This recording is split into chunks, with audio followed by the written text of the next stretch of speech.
那我手机插 WiFi 不是很多。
That's like the whole their sweet.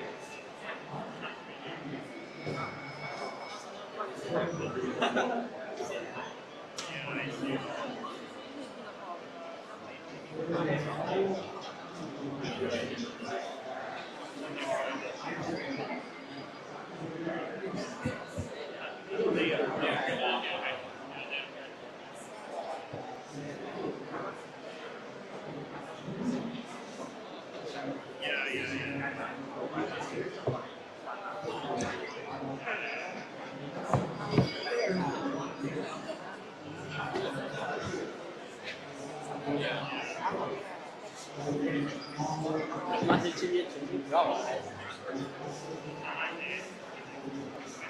智商啊，这边智商的比较高。银行卡号不行。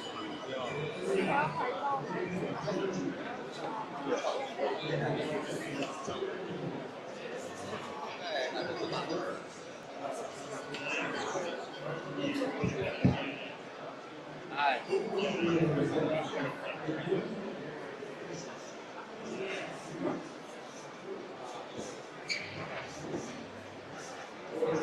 杨洋，杨洋。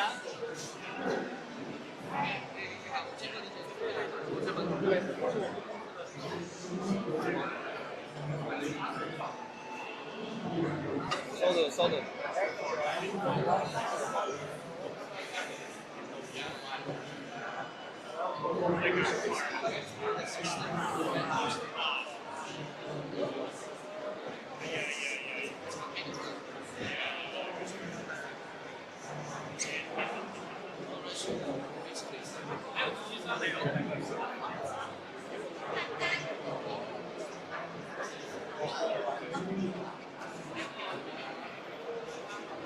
来的马应该是啊。A 神说他要直播，他干嘛？ A 神说他要直播采他要直播采访。等一下吧。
也没啥，就是一些点心。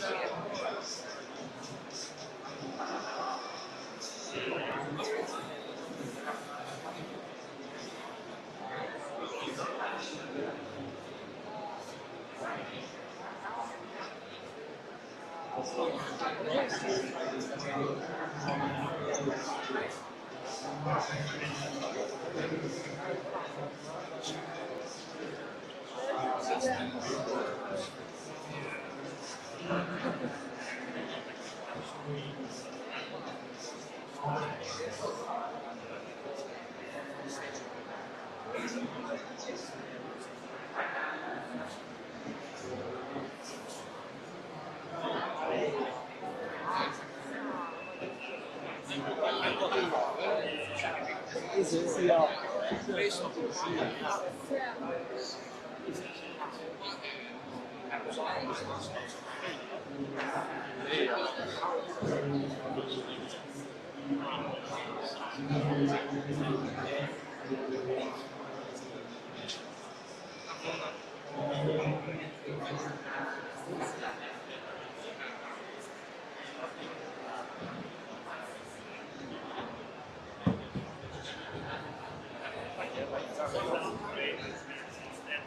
这个应该是上海。因为那个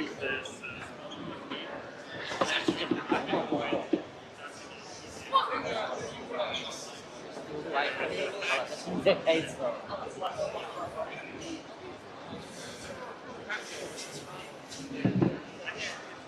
就是让他能充分证明你是在香港住的，知道吧？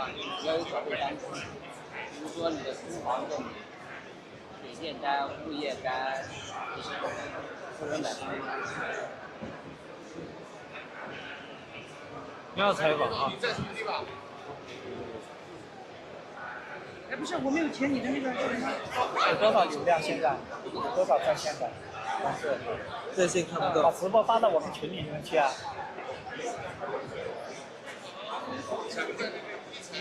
一层的这个 ABC， 走一个是吧？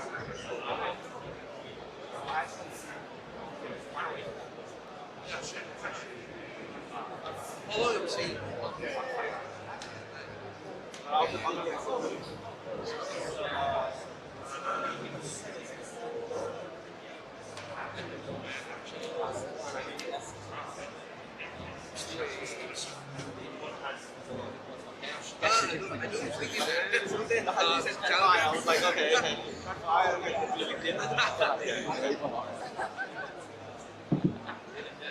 我操！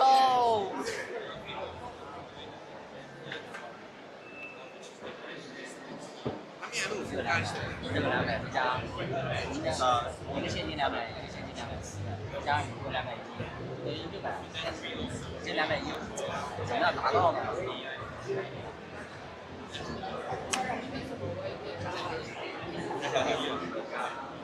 我操！你别说我呀，这回，我他妈挺脸的。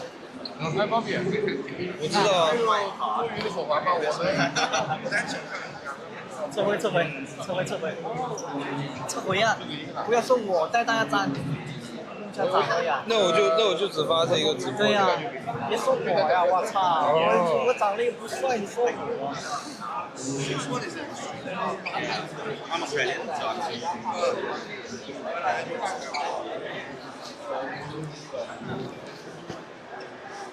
咋整？可以吗？早点拿出来呀！现在几个钱，10块钱200啊。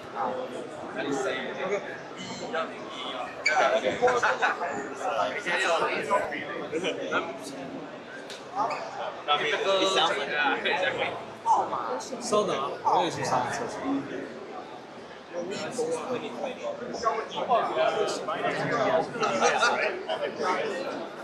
这人香港这人都是把脸这边的。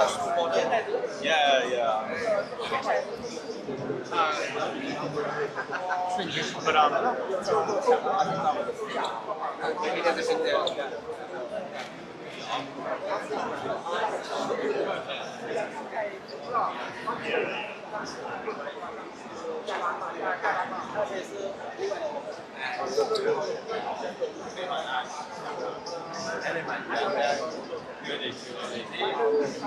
哎，其实应该让小鱼来讲用港普去讲，港普讲，然后再叠加中文，就是双语。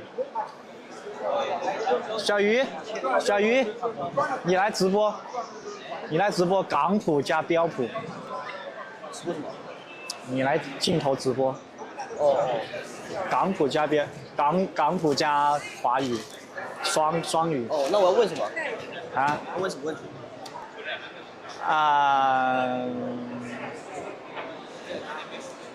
等会我会说，对。可以啊。就我们2个嘛。好。那是今天发的，今天最后一天。会是给一个牌，还有牌吗？还有牌吗？啊？我这都给你发，给你发个那个二维码。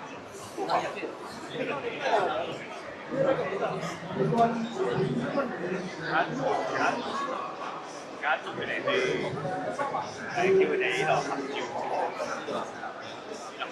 度合照，電話報紙。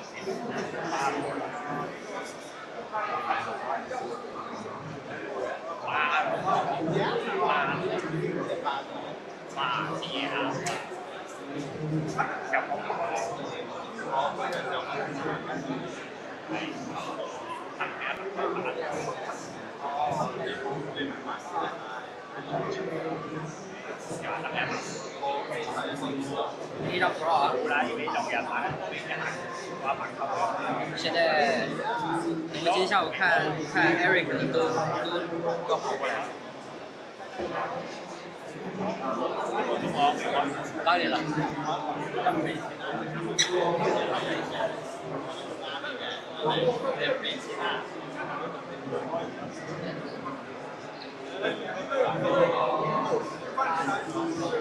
那小鱼呢？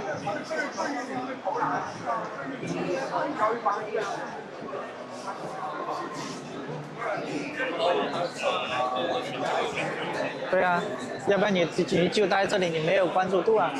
啊？你要不然你没有关注度啊，先去拍拍美女，马上就有关注度。那你要去采访什么吗？去多一多。你不是想做主持吗？啊。就是你不想赚一万？对呀。小鱼在哪里？你让他过来啊。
我也认识一下你，我是老板，我是那个，然后之前的老板，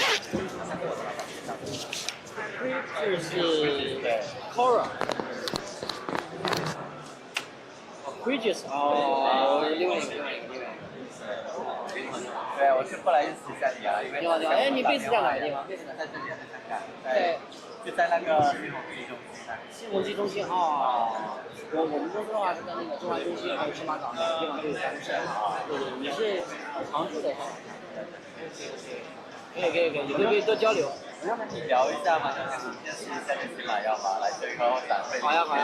我们在那个，因为其实他们跟我们也很熟。他只是对吧？对，所以我们都是很熟。啊，对呀，你是这个圈子的。还有那个。其实 Meta-Era 跟他们其实是一家的，算是一家嘛，是都有关系。也就香港这块媒体的话，就是我们和 Meta-Era 两个是资源比较强。是还有一个什么我说区块链什么，它跟我们不算是一个 style， 对对，不算是一个 style， 他们还是属于那种偏访谈类型更强一些。是的，做采访的，做采访，然后剖析。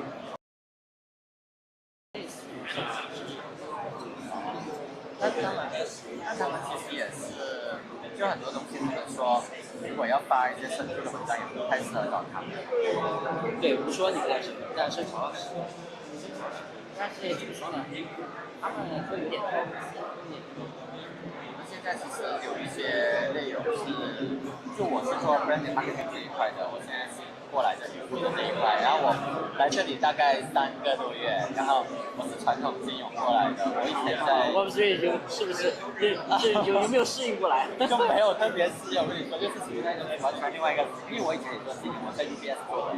你可以这样理解，就我们这个行业的话，有点类似于传统行业嘛，有点草莓班子，但是呢，我们就是比较直接，很开放。对，很开放，很直接，不像传统的话，可能就是他们就条条框框，对框框，然后但是呢，他们很稳。像我们这行业就是打破这种壁垒，就是有东西吧就往前冲。现在最想做一件事情就是想做一些生态内容，然后因为整个这个职业前导里面的底层技术那一块有，就其实包括现在在那个国内看的。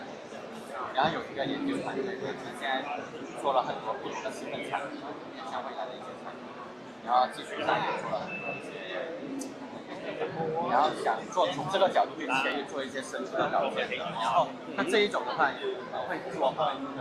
其实这样就是硬件钱包这一块的话，其实还是很多大厂的人是最支持的。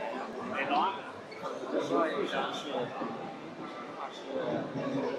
大普通的旗下的一家叫什么？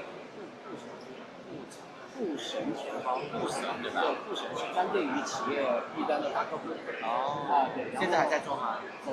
他们基本上每个客户都有，每个客户在布神钱包都有几百个。对，布神，布是入库的布，布啊，布对布。然后神是对，布神钱包，你说你是他们只做 B 端客户，还是都是大客户？他们是我们旗下的一家兄弟公司。对，然后我们股东还有其他的一些，像爱交易也是，包括像这个比特币，就是红点支付也是我们的。那我没有，因为照片。是他自己放心去做，其他的都是交给企业经理。像 Red Pay 那一些，其实我们有对标的产品，是我们有商业化，很早就有类似这种产品。他们已经获得了我知道，我看到他们那个投资的一些新闻。在香港市场上发的项目基本上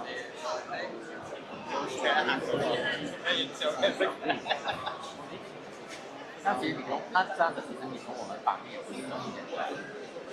没有像刚才你说那一种投资级别的，那完全不一样的世界，我也知道。可以多链接嘛，可以多链接。然后还有像 OnePay 啊，他们做钱包其实也很问题对吧？对 OnePay，其实也有，包括之前也有一些做硬件钱包的。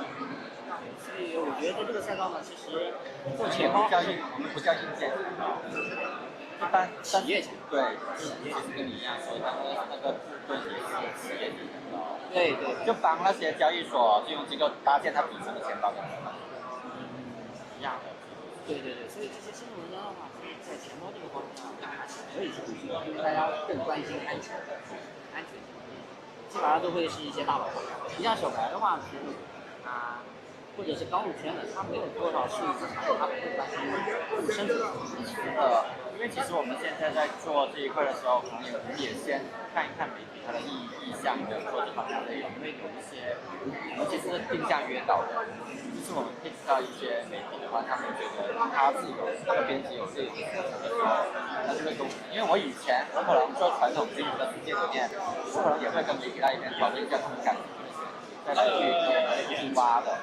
就除了商业合作以外，这些我们都会更。王明，你这个有大一点的嘛，带不上去。你就拿着就可以，拿着就写的不用带，拿着就可以了。你就那样，就是不要大摇大摆的，是这样的，你就拿着然后进去。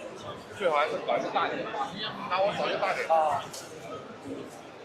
所以像这一种的话，其实有一些媒体呢，它其实相对来说他们会开放一点去做这种编之类的。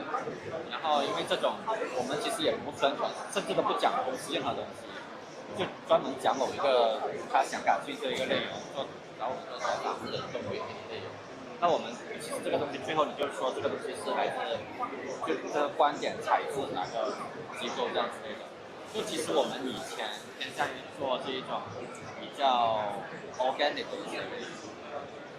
就如果其实你们的编辑那一块，因为之前你也帮我拉了个群，然后其实如果后面有这一方面的东西是可以去做，因为其实整个公司里面大部分的现在有60多个研发的人都是搞技术研发的，香港。吓我一跳啊！就有一部分在香港，现在大部分在大陆，有些产品那些在香港，在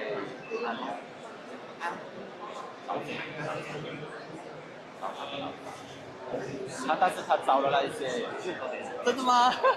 真的？那你真的要？哎呀，你不用给我看。然后清华还有那个就美国在马来西亚。哦，我在马来啊，我马来也有公司啊，我马来也有，马来其实是一个非常好的一个。马来做 marketing 非常好，你这个它的成本也还可以。然后你像在香港这么贵的地方，就只有我一个人放在这里，其他那些做 execution 啊那些全都放在那里。这样布局我觉得挺好的。其实企业要有生存能力。对啊，就是现在，其实你60多个技术，你不管放到哪都是一笔大钱。至少每个月就像在合肥至少有2万多吧。你知道我们其实现在那个产品里面对应的那个技术是很少的，因为它已经研发出来很多东西，就后期的维护那些，它有一个研发2部、研发3部，都是面向复杂的一些未来的产品。他们做这种研究嘛，没办法，那这种行业它就有诉求，所以老板就是愿意投入这一块。所以呢，其实注意什么这个是投入是绝对可以，因为我们行业就是去中心化，你现在把中心化的银行或者放交易所其实都是中心化的，最去中心化就是钱包肯定是足够大家免费的，因为大家的数字资产只有一旦活起来，很多企业现在，因为其实今年提的话，你跟我们多点合作会好一点。可以提的话，你跟我们多点合作会好一点。可以，没问题。我觉得后面的话可以多沟通，包括我觉得后面的话可以多沟通，包括你们想要的一些自由。你们偏方法还是偏上午Eric 是谁？他不能外对，你们在日本的话，你要如果这不是科技公司为主，这个我们是科技公司为主，这个我们是最近新做的网格的，是动态数据网格的，然后这网格它有毛病，然后我们现在用那个趋势信号来控制它。然后我就说，我们现在比较偏，就说方法还不够，就把那个做网关，就是流式的头做然后总是软的，我非常缺货的，对，我有朋友他就去了新西兰啊，然后卖完房子去了，然后又回来了，就这样。肯定不能主观判断了，我们不用信号指标，用这个震荡指标来，它虽然有。但是有钱人又不一样。对，就是我们现在月化可以跑一点的月份可以跑到将近100%，但差一点的月份，那我们就只能把它骗货了。像这阵比特币在调整，就是我们就是那个合约我们就停下来，然后就是现在现货市场，然后就现。对，但是我们那个，但是但是那个高累积的筹码，我们就是分准它的。然后它如果比如说4小时8小时周期，它有个它进入好阶段，就把最之前是老板，之前是老板，我知道，最之前是我们老板有拉过去。我们的方法就是对呀，我跟你说，他说公开跟我说，其实我们的官网里面还放了你们的 logo，就说这个是媒体啊，就是我们的几个 partner 啊，我说这个东西。是吧？对，你看像我们就可以做这个资金管理系统运用，还有这个什么情报系统，就是我们都是自己做的开发的嘛。对啊，包括像每个就是我刚才讲的，然后他们几个很多人，然后我们也就几个销售嘛。看我这个包括我们就是做的机会系统，就是每个当铺的我们可以还拉我进去，我们之间的合作应该是从然后我们可以跟销售做对齐。这个我没有参与代码的这种的话，他们就是你们必须要我们做这个工程这一块的。公关啊？需要他。在。对，因为知道是吧？可以。就你一个人，等一下，我下面去有件，好吧？我马上过来。反正还在那个。我想搞阿尔法，这个东西不是1天2天能搞的，很难。对，还需要复学。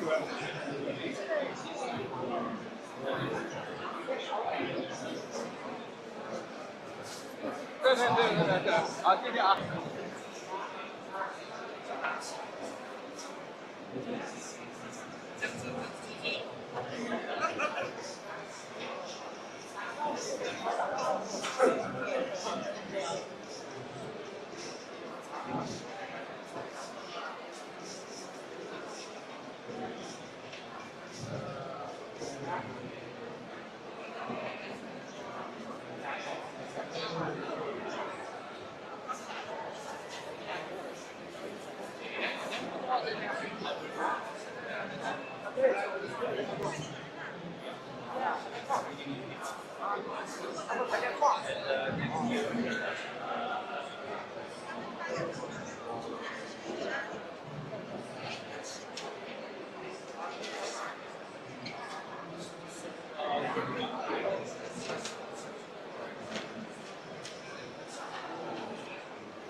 I don't want to be the custodian. I don't even really agree with the banks. And you feel like we have that obviously we don't read the copy. But in any case, really want people to do their own custody. And that's one of the strong value. There's a lot of value propositions to Bitcoin, and that's one of the stronger ones in my opinion. Self-custody is. So obviously we want people to do that. Yeah, and then, man, blank. I was going to say something else. If I remember, I'll. We'll come back. We're shockingly running quickly up on time. Pierre, any quick thoughts on the trade-off? You spoke to it a little bit in your prior response, but any final comments there? Yeah. So the way we work at Flash is that we ourselves do not want to take custody of users' funds. We're really there to be the middleman in communicating between wallets, right? And so whether it's a custodian wallet, a self-custodian wallet, from our perspective, it actually doesn't matter. The user can choose whatever he wants to use with our platform. And because there's different types that are available. Now, of course, they also come with their own set of trade-offs. And we recommend different ones for different merchants. We created our own wallet as well. That's really, the first level wallet that we recommend to users. This one uses the Liquid network, which has its big set of trade-offs as well. But it's easy to build. The use case we wanted to do was add Nostr Wallet Connect to a mobile wallet and be able to interact with it, including trigger payments from a user's pocket directly, right? And so we managed to do that just by using push notifications. So this wakes up the wallet, it can trigger a payment for the subscription and whatever other kind of use case. And it's great. We managed to do it very quickly thanks to the Liquid network that made it easier to build. But at the same time, for other merchants that need a quick setup, something that will be faster payments than the Liquid network, for example, point-of-sale devices, well then for a quick setup, we're going to recommend more like a primal wallet as well, where it's easy to get started. It is custodian. There's limits as to how much you can hold, but at least it's reliable, it's fast. But then for bigger merchants though, where we need to be able to automate bigger payments, well then we tend to recommend something like AlbiHub. We're pretty close as well. In order to, it's more complicated though, because they need, of course, then to manage liquidity. We help them through that process, and so do the guys at Albi help through that process. So it's really just a matter of, the partnerships that we can have with different wallets that allow us to provide all of these options to our users directly. Excellent. Time flies when you're talking about Lightning, so we'll have to about wrap things up here. As you've heard, Lightning is not a static design space. There are fascinating experiments and innovations happening about how to improve the UX of Lightning, about how to give users choice along this spectrum of trust, self-sovereignty. We heard about this sort of staged approach, which I really like, of how do you get people on the network as easily as possible and then move them to a more and more self-sovereign setup over time. We didn't even get into today some of the potentially very exciting upgrades to Bitcoin. There's been a whole lot of discussion around CTV, CSFS, right? These new opcodes that also could have implications for Lightning. So I would invite everyone in the audience to keep a pulse on this, right? There's a lot of great discussion happening in the Lightning community, and it is an essential tool within the Bitcoin stack. Not only is it crucial for Bitcoin to fulfill its original mission of being a better money, it is also becoming this connective tissue across all these different components of the Bitcoin ecosystem, these new L2s, these new flavors of Bitcoin, all of them use Lightning as this sort of common language. So check out what Evan and Zeus are building, what Ethan and Pouch are building, what Pierre and Flash are building, and what I and Jolts are building. Give it up for our great panelists. Thank you all for attending, and hope you got something out of this. Thank you. Thanks, all.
How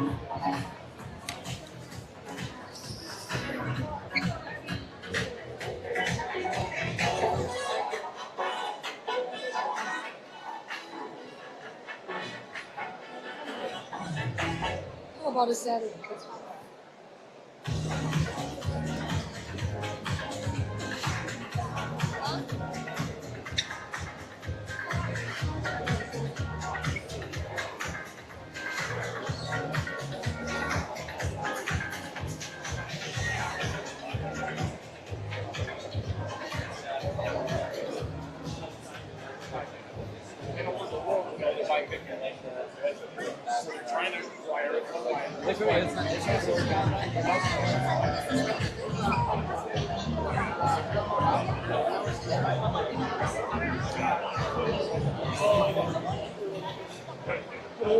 The gold shiny white, and it's mint condition still. It's like so good.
从我们的角度出发呢，因为我们是一个兼顾家办、兼顾 crypto 投资、兼顾 AI 投资，然后又兼顾综合金融服务平台的一个复合型的机构。那么我们对人才的画像呢，也是非常的非常的广泛，就是我们比较看重的是一个就是比如说high frequency trading 的这样一些公司背景出来的人，他们有非常好的 alpha generation 的这种能力，然后我们也非常看重就是一些本地高校比如说香港八大高校，或者是新加坡的各种各样的非常著名的高校，大陆的这种清北复交各种各样的高校出来的这种理工科人才、计算机方面的人才，另外呢就是我们非常重视呢推翻世界里面过来的这种人才，因为像传统的投行啊，像传统的基金公司、传统的银行，他们过来的这些人才呢，对于这种合规，对于这种体系化的流程，对于这种对监管的这种重视，是我们非常值得学习的。谢谢大家。I think we have time for one more topic, which is obviously we're here in Hong Kong today, right? And we've discussed a lot about the growth and adoption of Bitcoin here in Hong Kong. What are some other regions in Asia that you find exciting, or you may consider dark horses, or surprises in the race for adopting Bitcoin? Cynthia, how about we start with you? What other regions in Asia? Okay, so we mainly operate in Asia, in Singapore and Hong Kong. So these are more like a highly regulated and more advanced jurisdictions. So generally they have very clear rule of law and very clear protocol to follow.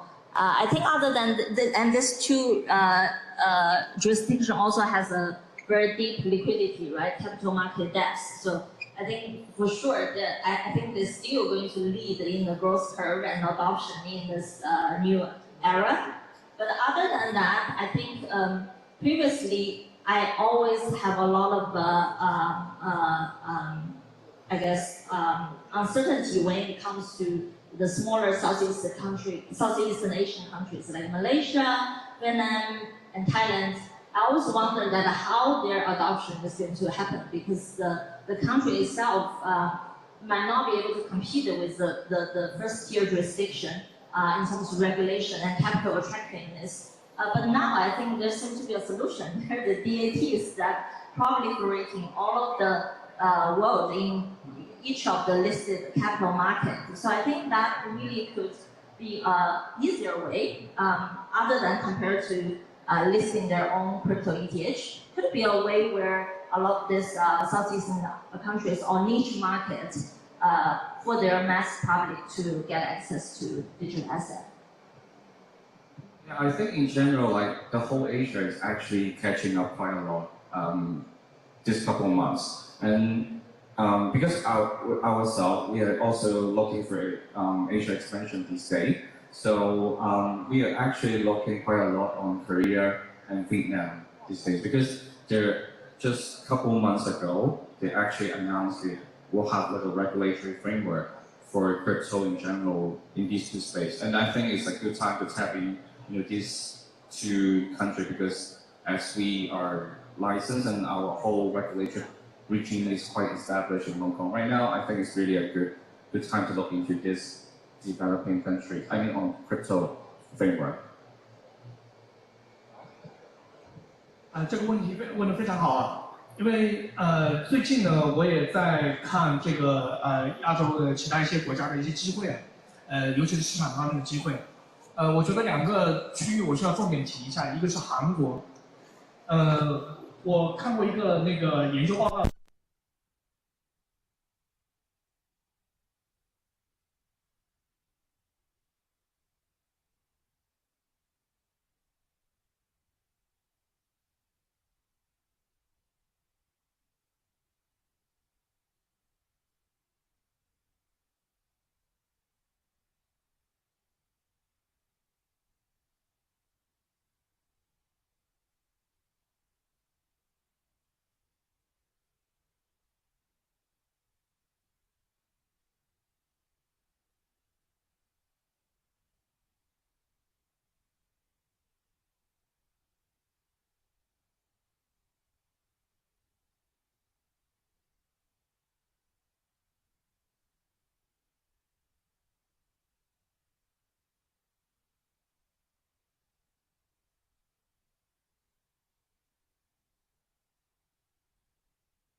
在加密货币这块领域里面，是丝毫不滞后于我们的，比如说欧美呀，或者是其他的一些西方国家。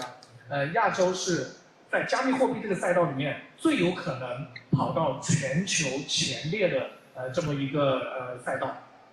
谢谢。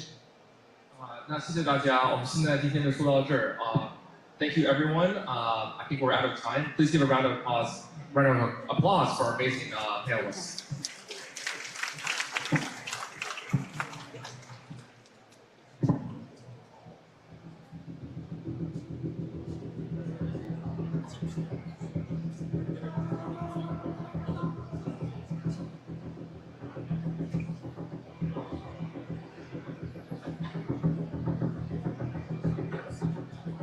Thank you, our panelists. So it's our pleasure to introduce our next moderator, Amanda Fabiano, the COO of Tiny MD. Joining Amanda on stage are Ivan Ferrer of Luster, Emmanuel Montero of Omnis, and Dara Islam of Endeavor. 我们很荣幸请到主持人 Amanda Fabiano， 她是 Tiny MD 的 COO， 和 Amanda 一同出席的还有 Luster 的 Evan Ferrer、Omnis 的 Emmanuel Montero， 还有 Endeavor 的 Dara Islam。欢迎大家 ，Welcome。Good afternoon, everyone. How we doing? Good. Ready to rock. Let's do this. It's great. Thank you. Awesome. My name is Amanda. I'm COO of Nakamoto. And if we could just do a quick round of introductions for everyone, that would be great. Thank you. Thank you, everyone, for joining us today. This is Dara Islam. I'm the CEO of Ant Alpha. Hi, everyone. Really excited for this talk. My name is Ethan Vera. I'm one of the co-founders and CEO of Luxor. Hello, Hong Kong. I'm Emmanuel, the CEO of Omnis, and I'm happy to be here. So the panel has a lot of experience in mining and finance and capital markets. So we wanted to talk a little bit about that today. Debt, fun topic, was pretty scarce in mining, right, pre-2020. Miners really had to rely on equity raises and often at like really sad, depressed multiples. In 2020 to 2021, we saw the first wave of debt backed by Bitcoin treasuries, right? MicroStrategy, collaterals, et cetera. Marathon revolvers, right? In past cycles, miners were these equity-only businesses, right? What do you think the risks are of relying too heavily on equity versus debt across cycles? In general, that depends pretty much on the size of the miner and their posture, whether they are public, private, and the size of the company. But general rule of thumb, equity is more expensive than debt often. And the mining industry developed over time debt-based because people need to underwrite the operations, the price of the machines, the sites, and those usually tend to be what's securing the collateral and the lending and the financing arrangements. So I would say the market developed over the last few years a lot, and we see more consolidation and larger mining firms, and those tend to have more access to capital now. But again, it really depends on the market segment and the jurisdiction and the size of the miner overall. Yeah, I think the 2022 cycle was one of the best educators for all of us on the dangers of leverage in particular. For the lenders, but also the miners themselves. And ideally, we're creating debt markets in which both are aligned and both have longevity to it. The lessons in 2022 were really around risk management and collateral. There was a lot of funds out there from BlockFi to Genesis to others doing ASIC collateralized lending, which from a miner's perspective is very attractive. They can scale up their operations in a quick way, very low cost of capital at the time, but really probably wasn't the best structure out there given the underlying collateral. So for some of these lenders, they were going high LTVs, let's say 80% LTV, but they were collateralizing an asset that can drop down in price in a very significant way very quickly. So we saw basically a 70% drawdown in ASIC prices over the year, and a lot of these lending books just blew up as a result. And so moving forward, I think it's crucial that we think a bit more about the cap structure, a bit collateral, about covenants, and really approach debt in a more sustainable way that has longevity to it. 100% agreed. I mean, we saw some of the studies done on these ASICs where people were paying north of $10,000 for an S19 when the actual cost of manufacturing it was around that time around $1,800. And this really, when you back something that is so disparate because of market conditions, credit risk happens, and you can really end up in a situation where your entire credit is at risk. So, do miners want more infrastructure-backed lending or Bitcoin-backed lending? Obviously, you deal with this a lot in your. Yeah, so at Alpha we do actually both together, because there is a very high correlation between the two assets. But in general, the market shifting more and more towards Bitcoin. Bitcoin in general is more liquid, but usually at the same time, securing Bitcoin with those miners is not sufficient to secure the whole exposure of the mining operations. So at Alpha, we took a very different approach, which is more of a collaboration with the miner, where we take security over the machines, the Bitcoin, potentially the sites, and maybe other sites and assets, and we will basically keep the funding costs at minimum. The goal is for the miner to do well and to scale, and not be able and not to force the miner to be selling Bitcoin over time, because it's really negative convexity game. And a lot of miners get caught with leverage and with those kind of exposures because they put all their assets, everything at stake, and then, as gentlemen mentioned, one market move, they wipe out the whole operation and the hard work. So in a nutshell, Bitcoin, of course, is more attractive because it's more liquid and there is more market depth. The ASIC machines it's a private market, it's not publicly traded, and only few miners deal with it, and it has even higher volatility than Bitcoin. So it's a combination, and you have to understand how to underwrite that risk. Ethan, do you think that miners want to give their Bitcoin for collateral or their ASICs? I think it depends what you're looking at. So if you go to one of these large public mining companies that have a lot of Bitcoin, for them it might be the best use of capital to deploy that BTC as a way to basically borrow at a much cheaper rate than they otherwise could. And so for them, maybe borrowing with Bitcoin as collateral makes sense. But really, there's this whole group of miners out there that don't have a big balance sheet in Bitcoin, and all they have is infrastructure, or even worse, a dream to buy infrastructure. So those clients, obviously, they're looking for infrastructure-backed loans, whether it's ASICs or some of the other electrical infrastructure on site. The always dynamic that we struggle with when we look at providing credit to miners is a lot of the miners that want debt are not the miners that you should be giving debt to. And so, like, how do you rationally think through that, how miners grow, and not necessarily then because they just want debt? Do you see the same thing? I see this exact same thing. I mean, I think that using debt as a way to grow is very advantageous during a bull market, but then using equity when markets are depressed, you're giving up a lot of upside. And yeah, I agree with Ethan. Outside of Ant Alpha, who are the groups that are funding miners right now?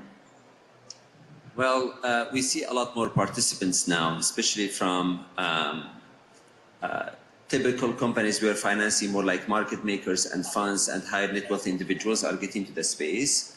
And you see actually even now more banks in the US and others are getting more comfortable to extend the credit to miners, but usually through intermediaries as well, not directly, because again, underwriting the risk of miners and sites are very, it's its own unique business. But at the same time, again, we talk about very different market segments. The middle, like the small and the medium-sized miners still don't have easy access to capital in general. The large ones now have a spectrum of access to capital, whether it's equity or banks or other financing firms.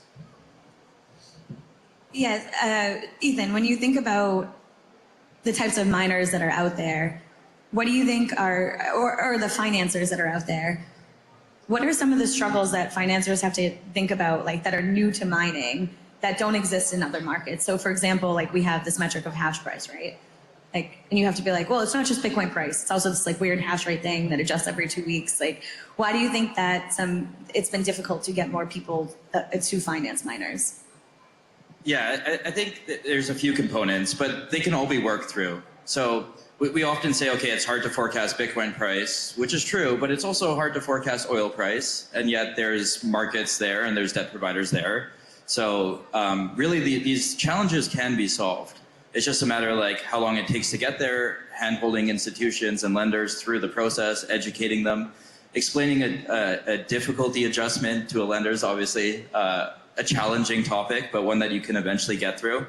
But really, from our view is that we need more tools to basically de-risk these lenders. And so things like hash rate derivatives in which a miner can lock in the revenue for what they're generating for a period of time, de-risk the revenue side of their P&L. And then energy derivative also can de-risk the operational side, and you can start to get a lot more visibility into what cash flows could look like.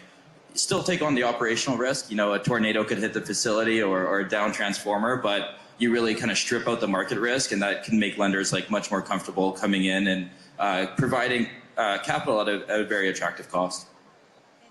Do you think that there is do you think that there's more demand from the smaller and medium-sized miners, and like how can they get more out of financiers? Like what can they do to help explain what their operations are? The problem is that small and medium-sized miners don't have as much access. They don't have access to capital markets, and so large historically have been able to go at the market and actually raise billions of dollars for expanding their mining operations. And that's just not something that's available for small miners that want to grow their fleets and potentially invest into more efficient miners and be able to expand to maybe sites that have lower cost per kilowatt hour, better energy, which is the 70% of your OPEX. And so I think you just don't have the same opportunities as large miners, and I believe this is why we're seeing this large consolidation within the Bitcoin mining industry, where I foresee in the next 5 years we're going to have probably 3 very large miners, and then we're going to have more nation states adopting and setting up Bitcoin mines for their own Bitcoin mining at home. That's my thought. And just to add one point here, the flip side as well for the large miners now, they're becoming also big. They have a lot of costs and operations, and they have now, there is equity and they have debt, they have credit lines, they have very high costs, and underwriting them become much harder. So even for small and medium size, it's very straightforward when you know how to do it. You have the machines, you have the Bitcoin, the hash rate, but the big ones now are selling hash rates. They need insurance, they have a few hundred people. So even for companies like Alpha, extending risk or credit to the large ones now, it's becoming also a lot more complex exercise. And a lot of them are going into AI, right? So do you stick just with Bitcoin miners, or are you also thinking about infrastructure for AI? No, actually we are expanding our operations because Alpha is more supply chain underwriting risk management platform. So we are looking now into GPUs, into data centers, and beyond. And our goal, we only launch the products into mainstream when we have sufficient demand and supply and liquidity. And we are focused now on the underwriting process for those aspects, yeah. Miners shift into AI, you think, good or bad? Good for some, bad for most. Why?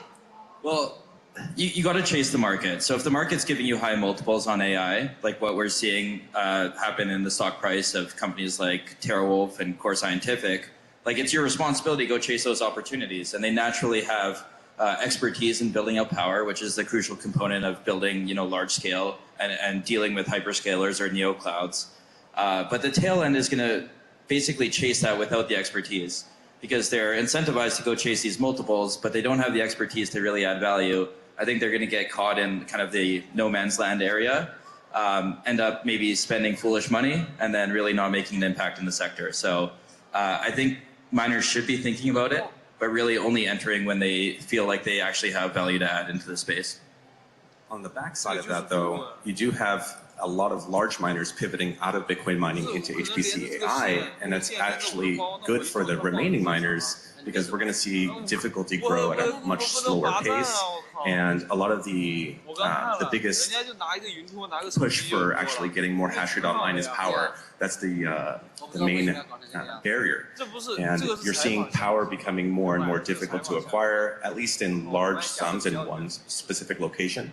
And historically, a lot of people started off building Bitcoin mines, 5 megawatts, 10 megawatts here, and then you have a terrible mining operation when you're having to fix and repair ASICs and pull hash boards out. So I think it's a good thing that we're having this pivot into HPC AI. I mean, we're seeing the entire industry shift in that direction, and I think it's good for the rest of the miners that are going to continue to push and get hash rate online. But not all of them will win the shift to HPC AI. So to your point, I sit on the board of TerraWolf, which is a Bitcoin mining company that also does AI, and their team and experience makes them super successful at it, right? So they have 25 plus years in the energy business. And there are things that happen as you're shifting from Bitcoin mining to HPC AI that you don't even think about. Like cybersecurity becomes even more of a risk. The build out is much more expensive. It requires very different things. And so I think a lot of the miners are used to this like really gritty setup, right? Like you do everything you can to get online as fast as you possibly can, because that's how you make money. The AI shift is a very different process, right? It's a little bit more thoughtful. It's a little bit more thoughtful on like the build, but people on the finance side feel more comfortable on backing the AI side. And so you see some of these larger deals happen for AI/mining companies. And so I think that's why you're seeing this shift happen. I'm excited to see which ones won't be able to make the shift, because I think it's much more difficult to do in practice than it is to talk about on an earnings call. Yeah. Every business model is good on PowerPoint and Excel, right? Every business model is good on PowerPoint and Excel. Well, you have about $30 million per megawatt versus, in the United States, between $250,000 to $500,000 per megawatt. And you have miners chasing cheaper build-out costs all over the world, going to Ethiopia, going to Paraguay in order to get those costs lowered down to around $100,000 per megawatt. And you have tier 0 data centers that are being built by Bitcoin miners, because the Bitcoin network does not care if you have the most beautiful, sophisticated data center. It only cares about, how much hash rate you're pushing into the network. So developing a tier 1, tier 2, tier 3 data center is not in the expertise of a lot of these large Bitcoin miners, but they're doing the pivot. Yeah, it really, really, really grinds my gears when people say it's an easy switch. Like, it is not an easy switch, and anyone that says that is like a huge red flag for me. Okay, shifting topics a little bit. So historically, many like hash rate tokenizations and like DeFi mining products have failed, right? So we saw these hash rate tokens on FTX. We see decentralized lending desk, but like these traditional structured products, like for example what NYDIG has built, TradeFi-like structures has really attracted miners. Why do you think centralized TradeFi structured products succeeded when on-chain DeFi products have not? Is it a regulatory comfort issue, or do miners are they preferring long-term partners over these, obviously no one would prefer SBF at this point, but like over these pseudonym pools of liquidity? Yeah, I mean, just from our experience, miners at the end of the day, they want very stable expected costs and cash flow management. So that's why they come to CeFi, because they can have like longer term financing solutions. They understand basically their projections and cash flow, and easier. From what I have seen from DeFi, it's mostly about liquidity and pricing, and the uncertainty of those components that didn't allow the DeFi projects to scale. But we see a lot more efforts now in the space where I think DeFi still have hope actually to offer better solutions. But again, we see most of the demand is now and continue to be on the CeFi side. For me, it's a function of just keeping it as simple as possible. I spent the past 3 years trying to onboard big pubcos onto hash rate derivatives, so I've been in a lot of these pitches. Like, you might only have 30 minutes with a stakeholder to present to them why they should use a derivative product, how they're going to use it. If you now need to introduce the concept of DeFi and smart contracts and understanding that to what is a traditional CFO, you're probably going to lose them in that 30 minutes. They then, if you get through that stage, they now need to present to their auditors, to their public shareholders eventually, and to various stakeholders. And so really, to me, getting miners involved in hash rate derivatives and otherwise really is just about simplicity and a good UX, right? Like, can you make the user experience good? They don't care whether it's settled on a blockchain and on L1 or, you know, on a paper contract. They just care that they can get low cost of capital for their financing and find a way to hedge. And really every other consideration is secondary for them. Couldn't agree more. I mean, we're facing some very large miners right now, and having somebody that is accountable, I think that's one of the biggest benefits to working with a company like Luxor, like Antalpha, like Omnis, is that you know who you're working and who you're facing, and it's not this anonymous kind of DeFi structure. I think the reason that a lot of these tokens have failed in the past, whether it was from Poolin, whether it was the FTX futures, is because it was primarily focused towards retail.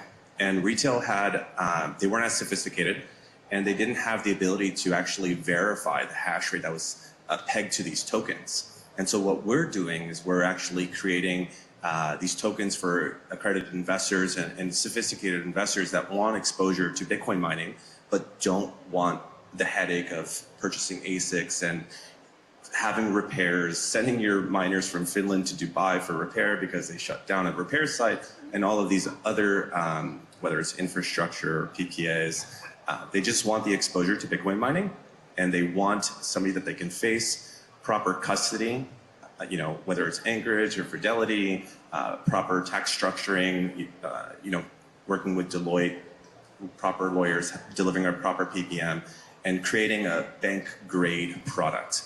Whereas in the past, it's really just been a very fling thing where you are pushing this product to market, you're advertising to retail, and you're trying to onboard as many people, and then you just print tokens that are supposed to be backed by real hash rate, but in theory they're not, and all of the token holders are left holding that bag. No, I just want to add also, mining community are very innovative and they deal with a lot of operational and treasury issues. So when you work with a counterparty, reputable one, like with Antalpha, we are constantly working with the miners. They might have operational issues, they might have to refinance, they might not be able to make payment this month because of XYZ. But when you have the right framework and you work very closely with them, they appreciate that, and they are very sticky clients, and they know you are there for them in bear market and up market, and this relationship is very valuable. That's a really good point. As a lender, you have a little bit more flexibility around risk, right? And risk management from an operations standpoint. To the point that you made earlier, Ethan, there could be a transformer that blows up, right? Which then adjusts like the cash flow of that company and their ability to pay back. There could be something crazy that happens at like, you know, a big storm that takes out a site and they don't have a backup site.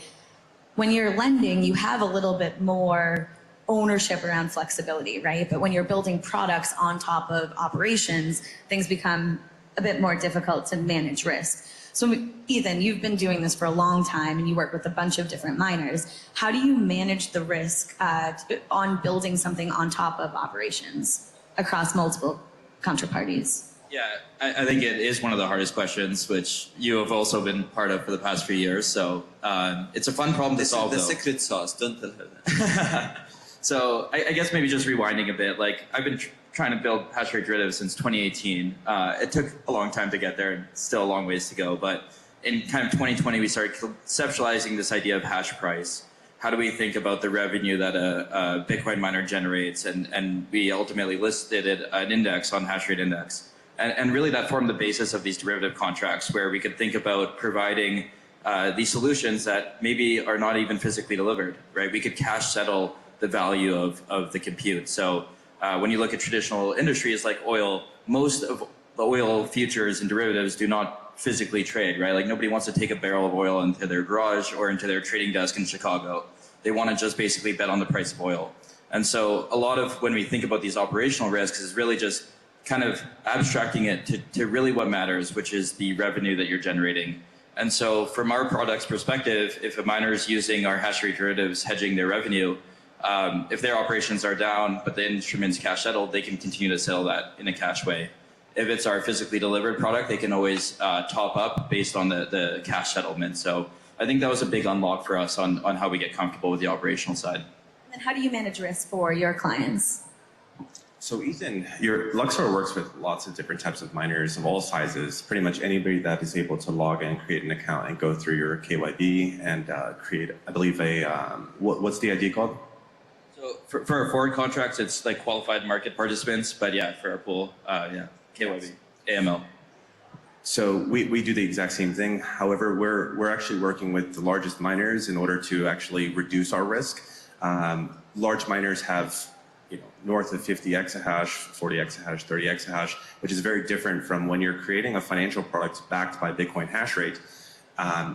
If you're working with a miner who has 500 petahash and they're trying to sell you 500 petahash, well, that's probably going to end up poorly. But when you're working with a miner that has a significant fleet and maybe they're scattered throughout different data centers, 100 megawatts, 100 megawatts, for them to sell you for 3 exahash is significantly less risk. And then we're able to work with different partners and aggregate all of that hash rate, structure and distribute it to our financial products. And we're essentially able to reduce risk because we're assigning credit to every single miner, but we don't take the credit risk long term. So instead of like traditional forwards contracts where I believe you guys are paying out the entire term, you're paying the miner forward 6 to 12 months, we actually pay month to month. And some miners like this, some don't, but they know that they're going to earn a specific amount of Bitcoin over the course of 12 or 24 months rather than What happens if hash rate skyrockets? I think one of the hardest things when you do hash rate derivatives or any type of hash rate future market is you're not only underwriting Bitcoin price, you're underwriting like the difficulty rate adjustment with hash rate. So with the difficulty adjustment at every 2 weeks, how do you get comfortable making those payments on like a 6-month basis? Yeah, so we just work with long term. So on our platform, we have between 1, 2, 3, and 4 year contracts. For the financial products, they're 48-month terms. And so when we're actually purchasing hash rate from a large miner, we're deciding and are contracting a specific amount of hash rate for a specific amount of time. And it's a lot easier to do it over the course of a long period of time rather than short term. When you're doing 30-day contracts, you have 2 difficulty adjustments and it becomes a lot more difficult. But over a long period of time, you're essentially working with the miner to determine what do you believe difficulty is going to increase by over the course of the next 12 months, and you essentially find a happy medium that you're willing to pay for and they're willing to sell at. We found the opposite, so maybe we can debate this topic. Like, we definitely see more market interest in shorter duration, similar to in Bitcoin derivatives. The further you go out, the smaller the book is, right? The liquidity is not that large outside of 12 months, and for us, like market participants have a hard time thinking about, okay, what's happening post-halving, right? Like, what do mining economics look like then? And so we've seen the vast majority of liquidity kind of in that 6-month range. I think the miners really want something that's closer to 12 months as a way to kind of de-risk their initial investment. But it's a function of finding that market liquidity and ultimately getting a price that they're comfortable with, engaging with for those longer duration contracts. And at Ant Alpha, we are in a bit different market business of financing, but we take very different approach because we work with our strategic partners like Bitmean, and we like to underwrite the whole process. So we like to see the whole cycle from purchasing the machines to installing them to the sites. We underwrite the whole process from day 1 to day 2. We offer the financing in the life cycle of actually deploying the mining machines. We underwrite the legal compliance risk. We have our engineers go on the site to be sure the electricity, the supply, the cost. We underwrite all the contracts are live, the whole supply chain. And this is where then we go big on the financing and on the rates. So, but we like to underwrite that life cycle of the machines. And then we work with our miners to refinance those machines, to buy new machines, and to continue growing with them. But what gentlemen here working on is a lot more complex as well, because they are actually managing that complexity, difficult risk, but we are slightly in different market. But your complexity is on the underwriting, right? So the team that you need to underwrite is so much bigger, right, than like a traditional market. I had the same experience. In my previous role, I underwrote about 400 million of minor finance. Luckily, had 0 defaults, which was a great thing during that time frame. But the reason why I believe we had 0 defaults was not, because like we saw something great that no one else did. It's because the diligence with the team that we had was so important. We had people on the operations side, we had people on traditional finance side, we had people on the mining side. It allowed us to really think about things from a holistic perspective, and something that one person saw, someone else didn't see, and you were able to like really mitigate the risk appropriately. I would say like we didn't write more things than we wrote because there were so many things that popped up that we were like, hey, that actually doesn't feel right? Like you're gonna get that wrong. And it felt really, really good when other people that we didn't underwrite ended up having issues, because it was like, oh, we saw that and, great, we won. So it is a really hard business to underwrite. And it goes to like, the team that you have and how you can do things. I think, when we think about teams generally, right? Miners on the other side were run by generalist teams in the past. And it was a lot of finance, it was a lot of operations. And then we saw mining companies grow a little bit where energy became so important to have as part of your team. Going forward, do you think that every miner will need an in-house power desk? And will there be hash rate trading desks in-house, or do you think this will be outsourced? I think we go back to a lot of things we mentioned earlier. I think it's going to depend on the size of the miner. There will be a lot of consolidation, as Emmanuel mentioned. I think the large miners, they are going to end up looking like more of a boutique energy hedge funds, because the main job for them is to source cheap electricity and put all the products around it to manage the risk.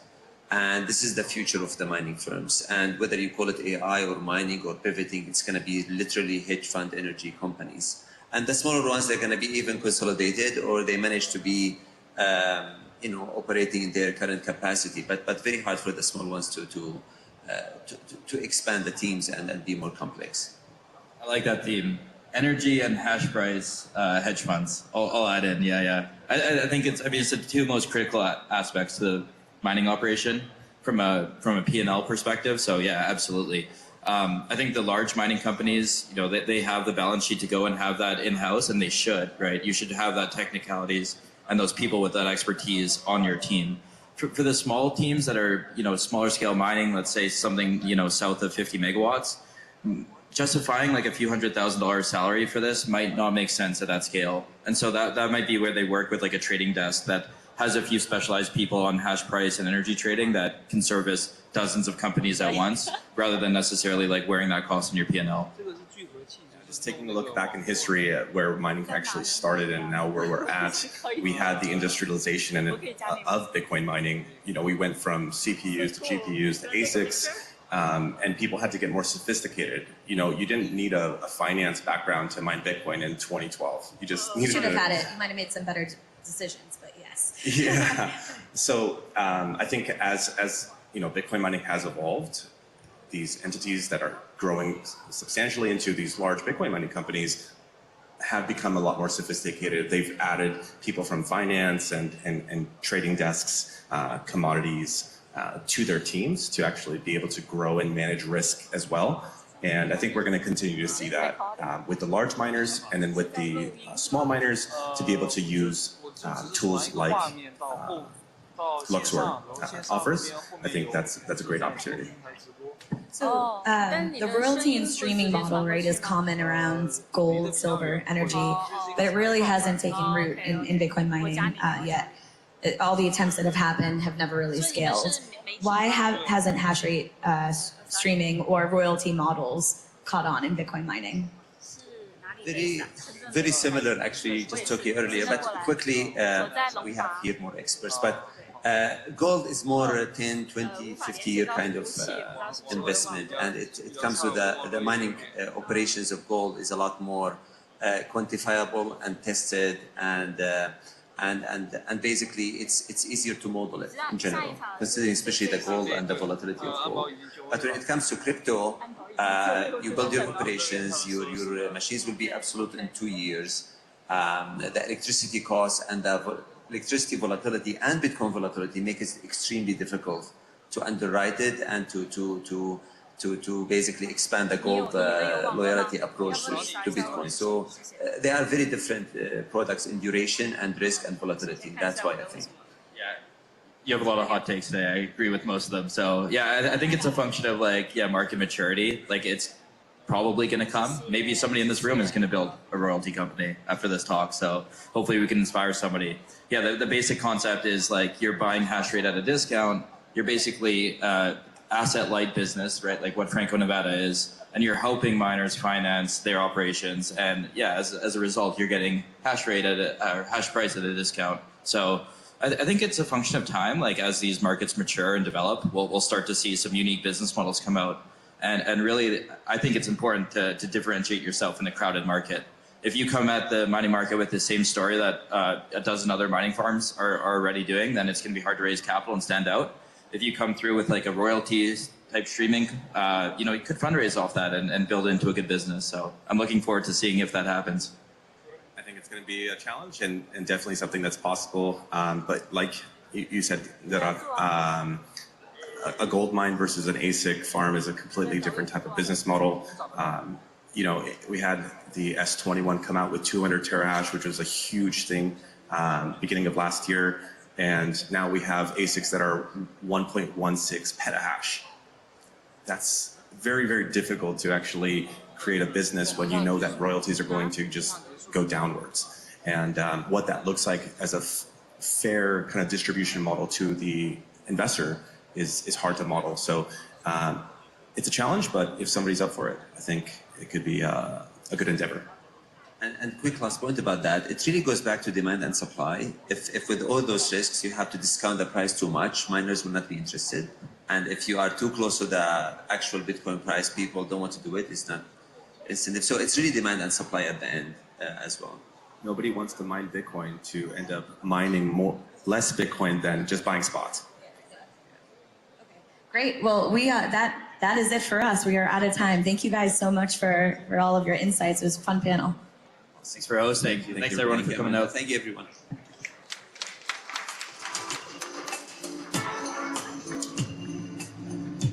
I'm Simon Garovich, president of Metaplanet.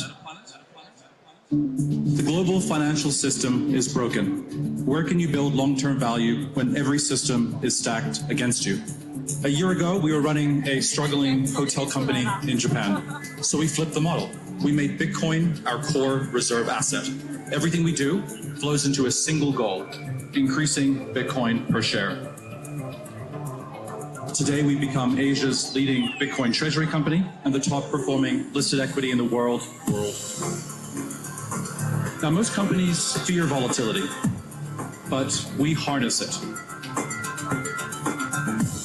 Very few companies globally are compounding value at this pace and at this scale, and we have no intention of taking our foot off the gas. We believe we can redefine the market from the ground up, and our goal is to become the most held stock in Japan. I've got a dear friend. He spoke on the stage before, Simon from Metaplan, and I asked him, what's the hardest problem? And he goes, honestly, we're running out of Bitcoin. That's the Bitcoin effect, and this is just the beginning.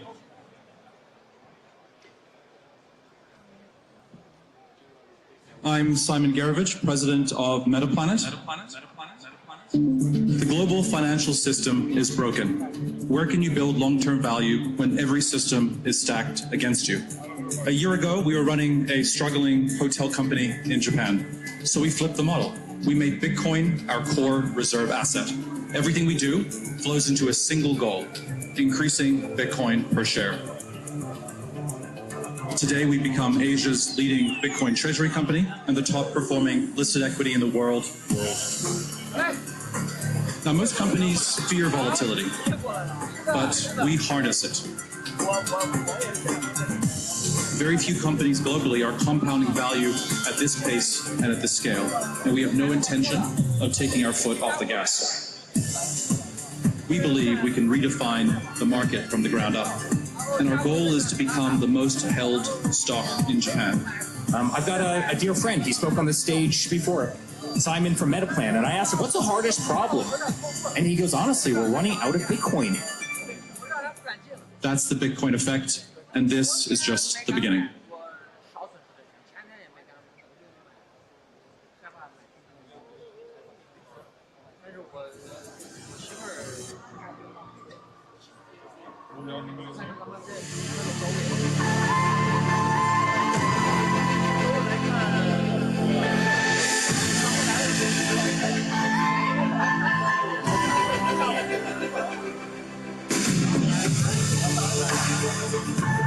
Simon Gerovich, president of Metaplanet. The global financial system is broken. Where can you build long-term value when every system is stacked against you? A year ago, we were running a struggling hotel company in Japan. So we flipped the model. We made Bitcoin our core reserve asset. Everything we do flows into a single goal, increasing Bitcoin per share. Today, we've become Asia's leading Bitcoin treasury company and the top performing listed equity in the world. Now, most companies fear volatility, but we harness it. Very few companies globally are compounding value at this pace and at this scale, and we have no intention of taking our foot off the gas. We believe we can redefine the market from the ground up, and our goal is to become the most held stock in Japan. I've got a dear friend, he spoke on the stage before, Simon from Metaplan, and I asked him, what's the hardest problem? And he goes, honestly,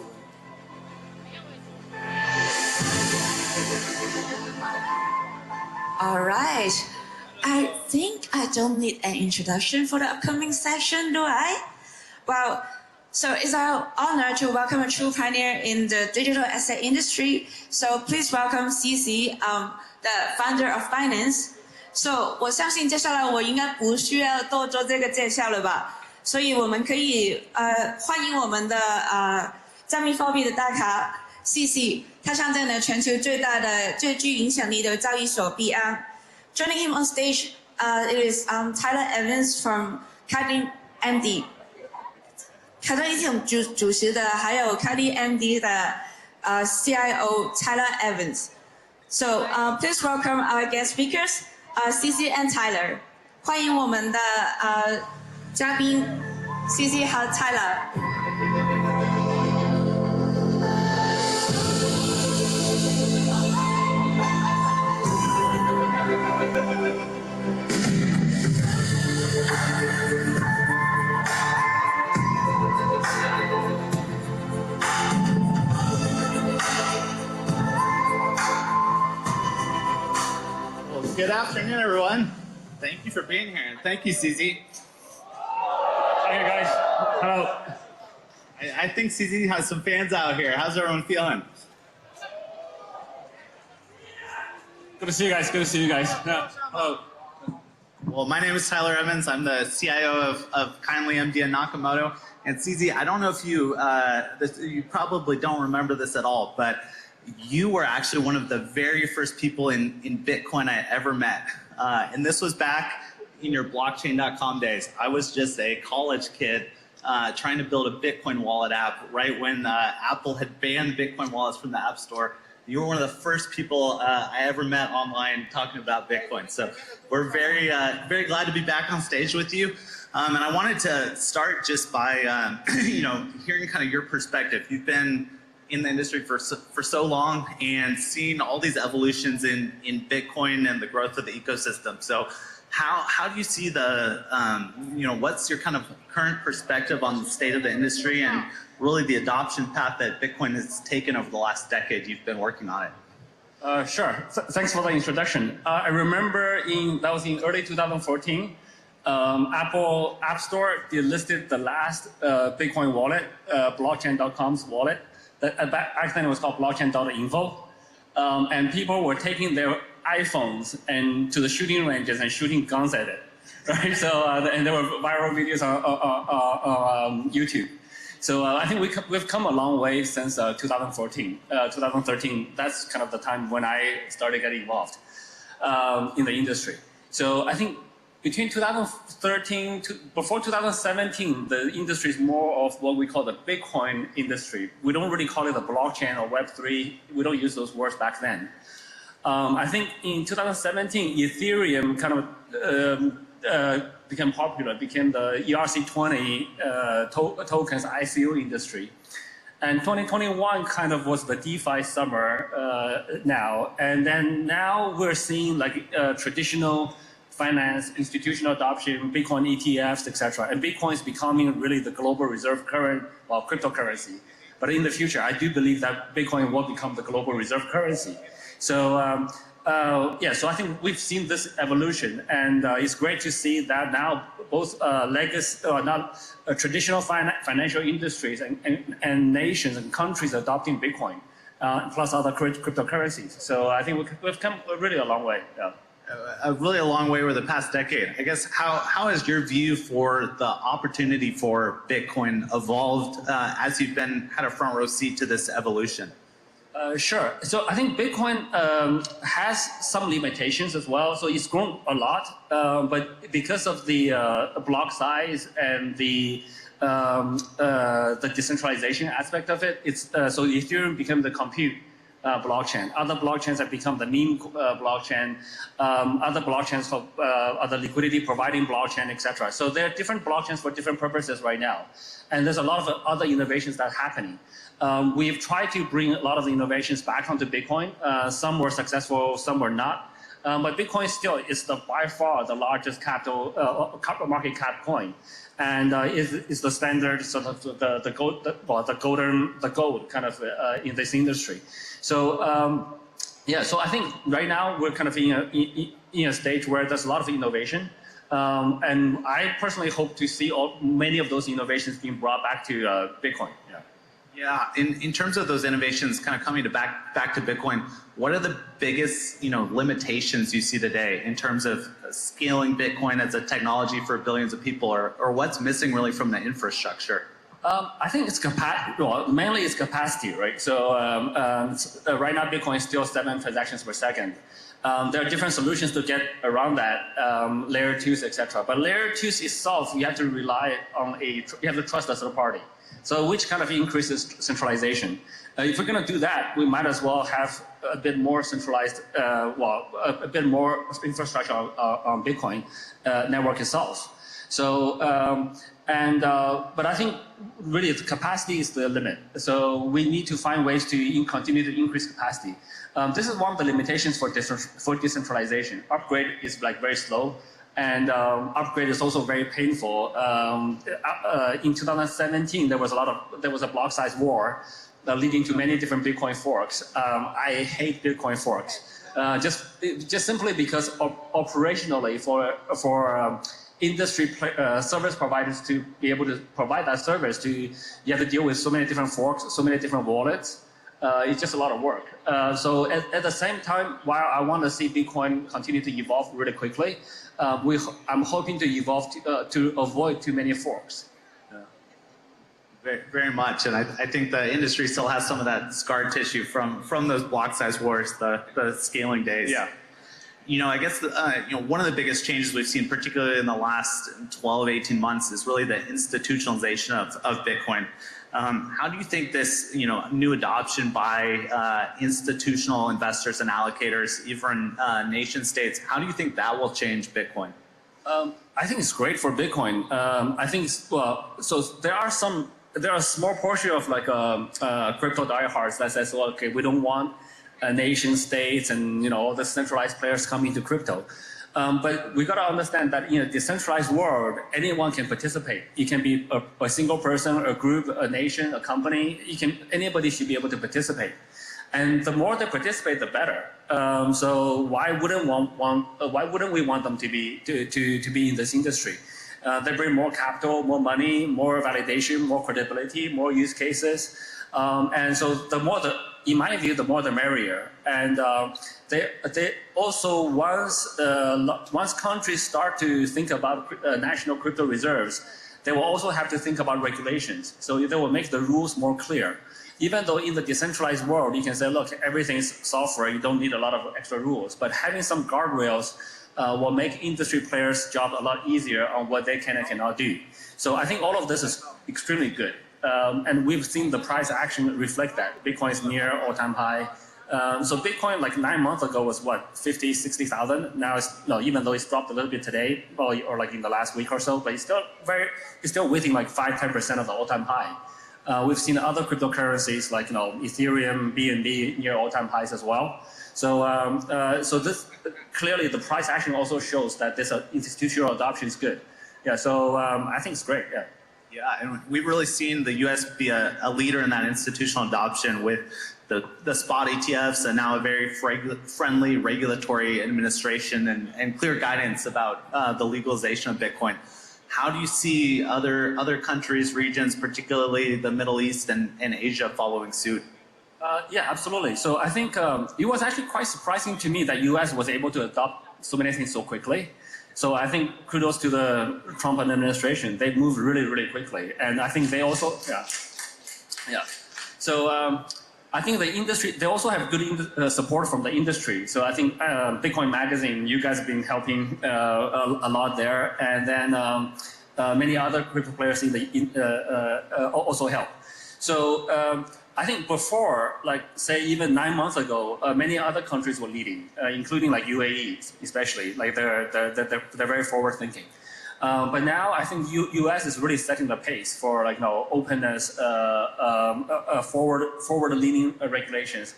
And even yesterday, right? So this morning, CFTC announced now they may be looking at allowing US citizens to trade on international platforms. Huge. That's huge, right? So I think. Like based on my limited conversations with different people just this morning, it seems that that rule is an old rule that they just bring back more into the foreground. So all of these things are extremely positive, and U.S. is so impactful, so influential in the global market, on the globe. So now every other government has to think about, well, we can't be left too far behind. So I know for a fact that UAE is trying to push it even more forward to be more crypto friendly, to be more innovative. We've seen Hong Kong being really opening up as well. The rest of I was in Tokyo last 3 days ago. They are trying to embrace crypto in a strong way. So I think now US is basically leading every regulator, every country leader in the world to think about crypto blockchain. This is fantastic for our industry. Yeah.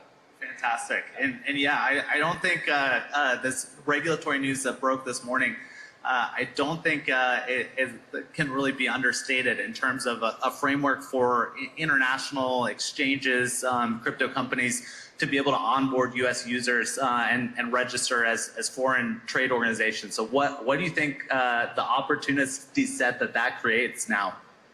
So again, I'm not a lawyer, so I don't know the legal background around that, and at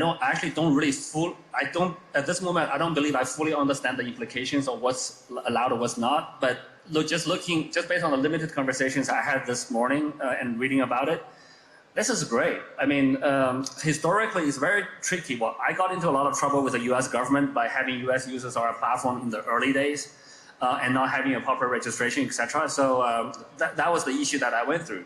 Now seeing that now US is allowing that, that's really good. I mean, that's and I personally think that I would like the whole world to be a free economy, meaning that anybody should be able to transact with anybody else. Anybody should be able to invest and fundraise from anywhere in the world, ideally. There will be some limitations, and there are some laws, like with sanctioned countries, limits, and etc. But the less of those things are there, the more the world economy is better. I think basically, so I'm more of the sort of global economy kind of advocate because I'm a business guy. I'm not a politician. I'm not I don't draw turfs. So I think we should, as much as possible, have an open economy. And I think right now, and blockchain is a technology that can easily enable that. We just need the regulations to allow that. And we also need to, I strongly believe that we need to evolve the old regulations to catch up to a much more globalized world. I know every country needs to protect their economies, that they want to grow their own economies. No, we have borders, we have country borders for that. And there are rules that can be put in place, but the more every citizen on the planet can transact with each other, the more resources we'll have and the better economy we'll have. And the better economy we'll have, we can do much better things. We can go to Mars, we can go to beyond Mars, we can cure cancer, we can do a lot of stuff. Yeah.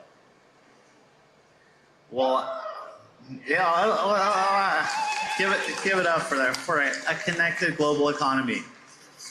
I want to maybe change course a little bit and talk about what's really been one of the hottest themes discussed over the last couple of days here, and get your take on, what do you think about this new trend of companies adopting a Bitcoin as a treasury asset?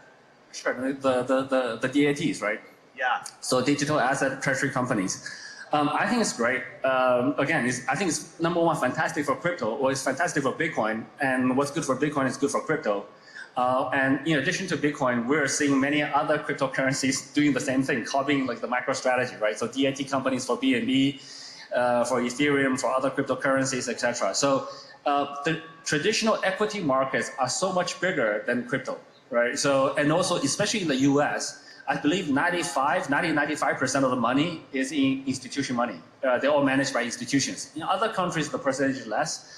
But so basically, in the world's largest economy, most of this money is in institutions. So far, those guys have not been able to participate in crypto in a large way until the ETFs. But now, the public treasury companies offer more choices and more variety. The ETFs are more like an index and basket, etc. And the fees, then you also have to pay a fee. The DAT companies now offer many people who couldn't buy crypto before, but now they can get exposure to crypto by buying public company shares. So we're now basically bringing the equity markets to have access to crypto, or bring crypto to them, depending how you look at it. At the same time, we're trying to we're kind of bring crypto into the equity markets, which is a huge market. And this is not happening only in US now. This is happening in Hong Kong, in Japan, in every place that has an equity, in every country that has an equity market, we can do this now. So this opens a small asset class into a much bigger audience, which is fantastic. The other direction is also happening, the tokenization of assets, so the RWAs. So now we bring stable coins, treasury bills, and commodities, and buildings, real estate, anything you can imagine, even people. You can tokenize everything. So we're now bringing the assets we're into crypto. So we're going both ways, which is fantastic. These concepts are not new, but now they're being really executed in a real way. And we're seeing DAT markets are really hot. So they're raising like hundreds of millions and billions of dollars that we're just bringing that into crypto, and there's more and more of that happening. So I think this overall is fantastic. There are some risks. Some people will want to use the DAT company and say, look, it's a public company, but they just want to do a big crypto treasury, Bitcoin treasury to pump up their stock price. Well, that's obviously not too good. And many of them don't have good management around how to handle cryptocurrencies. And some of them have more complex structures where they hold a basket of cryptocurrencies. Now, who's going to maintain the basket? Who's going to maintain the balance of it? Some of them even do additional stuff like investing the funds raised in crypto companies, etc. Now, that's a different type of business. Nothing against them, but you got to evaluate each different one as they are. Those different businesses require different skills. We will also see some failures in this space, so in this sector. So be mindful that not every DAT is going to go multiple X, etc. Lastly, right now we're in bull market. The market does go in cycles. Eventually, there will be a winter, there will be a bear market, and at those times, the stock price may drop. The price will have volatility. So most DAT companies will at least have to go through one winter to be able to cost average in the future, so that they always have a lower average cost. MicroStrategy went through that. It was quite painful for their first cycle, but now they're good because now their average price is low. So in a few years, sooner or later there will be a market winter. We'll go through cycles. So just be mindful of that and understand the risks.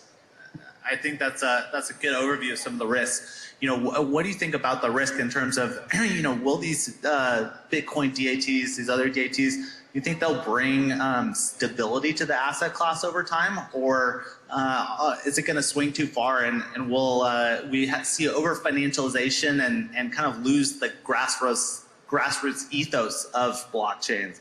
I think you can work both ways. So it's hard to say. Number one is more money coming into the asset generally increases stability, decreases volatility. Basically, the larger the market cap, the larger the market capitalization, the total asset value of the class, the more stable it is. Basically, look, if you have a $100 million asset or token or a public company, if somebody wants to buy $10 million worth of shares, the price is going to pump, right? Whereas if you buy $10 million of NVIDIA, which is a $3-4 trillion thing now, it's not going to move, right? So the larger the asset, so basically the larger the market cap, the less volatility you will have. That's just physics, really. It's like a larger ship, right? Larger ships are more stable. So more money coming in will help stabilize for sure. But at the same time, the money coming in is coming from equity markets, which are also like, there's a lot of speculative traders there. So it's a very liquid market, which is good for getting in and out. But at the same time, it's a trading market. So people can, price may fluctuate even more in the short term. But long term, I think definitely it's good. Yeah. But so, yeah, I think it could go both ways. But by and large, you should stabilize more. And then, you know, we've seen really since Michael Saylor and strategy, the explosion of these DAT companies, even beyond Bitcoin, and more recently, even a BNB treasury company launched. What do you think are the opportunities or the risks of running this strategy with maybe less liquid, more volatile assets? Yeah, so I think for some of the smaller assets, it is much higher risk. Well, I think fundamentally, you need to look at whatever that token represents or what the basket of tokens represent, are the underlying ecosystems really developing? So are the utility of utility value of the underlying token, is it really increasing? If it's of course, the newer something is, the more risk they are. So the more mature the ecosystem is, and the larger it is, the less risk. But also the speed of improvement may also be slower, depending how you look at it. So yeah, so some of the newer ones may have higher risk, higher returns, but the older ones, or the more established ones, will probably be safer bets. So yeah, it's a different mix. We're running up on time here, but I know that before we wrap, the audience is eager to hear, you know, from your perspective. Like you mentioned, we're in a strong bull market here. We've seen a lot of positives, institutional, regulatory developments. What are the other trends, maybe outside of DATs, that you're most excited about in the industry today? So I think RWA are very interesting. So bringing us assets on chain, we're seeing that happening. It's not done in a very, it's still early. So it's not, there's some issues, there are many issues we're seeing. But it's good that it's happening so that we can fix all, we can address those issues. I also think AI will help crypto a lot. I think most people don't realize how much transactions AI is going to generate. And AI is going to generate those transactions in a programmable way. They have to have a programmable money. And the fiat money that we have today, either is US dollars, Hong Kong dollars, Chinese RMB, those are not programmable dollars. Those are not programmable money. So AI is going to use cryptocurrencies, and AI is going to create so much transactions that people don't realize yet. So I think that's going to be really good for us as well. So yeah. Fantastic. Well, CZ, thank you so much for joining us today. Thank you so much. Yeah, thank you for having me here.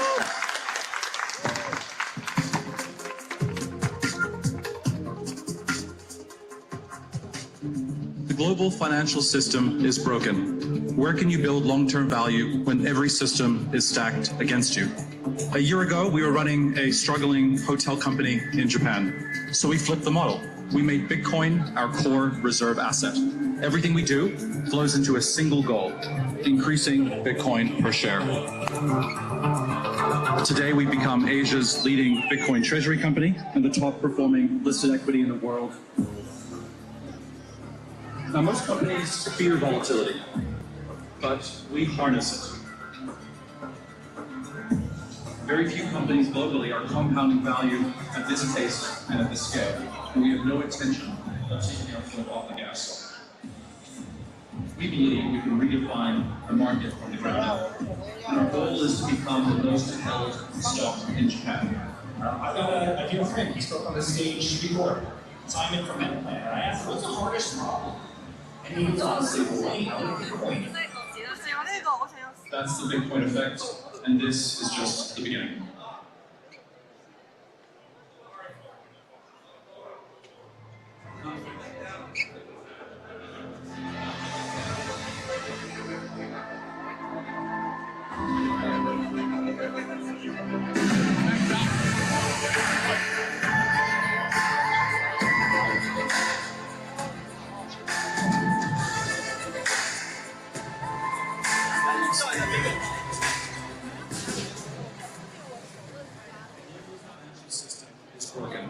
Where can you build long-term value when every system is stacked against you?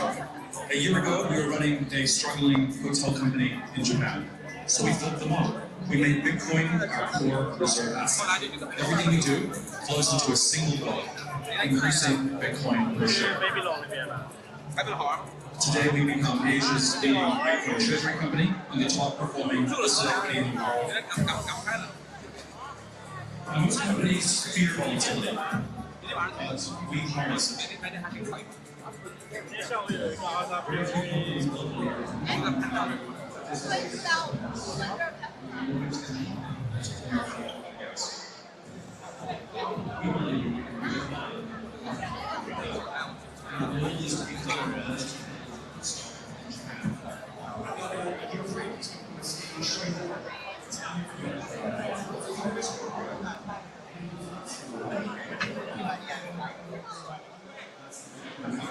And this is just the beginning.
我得想想把这个放哪，稍等一下。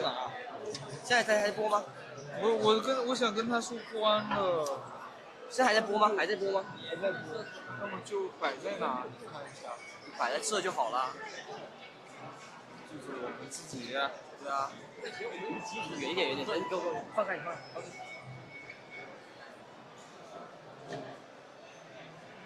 为什么这个机位这么低呀？你怎么？你拿。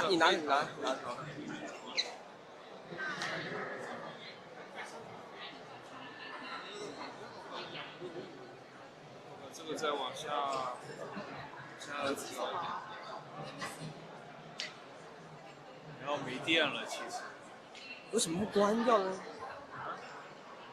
在等项目啊，问项目啊。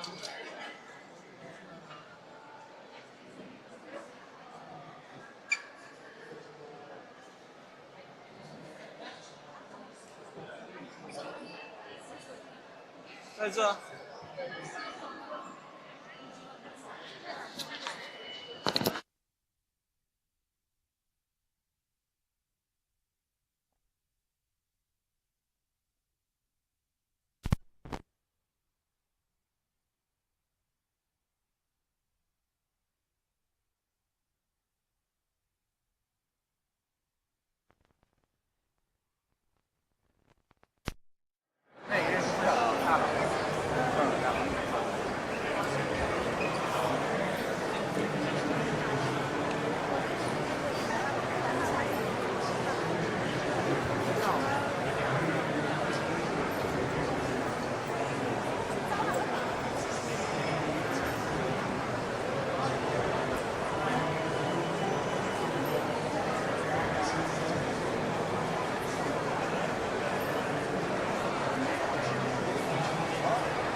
可以关了吗？你那边调好了吗？